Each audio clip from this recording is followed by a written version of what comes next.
We guide you through how to turn off developer mode on a Chromebook and disable dev mode safely.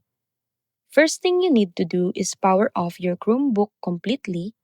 Next, turn it back on and wait for the OS verification is off screen to appear. When you see this screen, press the spacebar, then confirm by pressing enter to re-enable OS verification.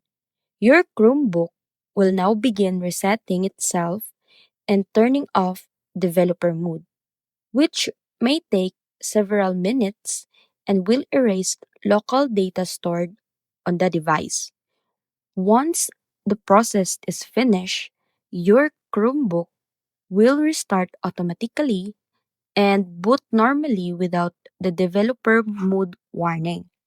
After setup is complete, developer mode will be fully disabled and your Chromebook will be running in standard secure mode again. So that's it.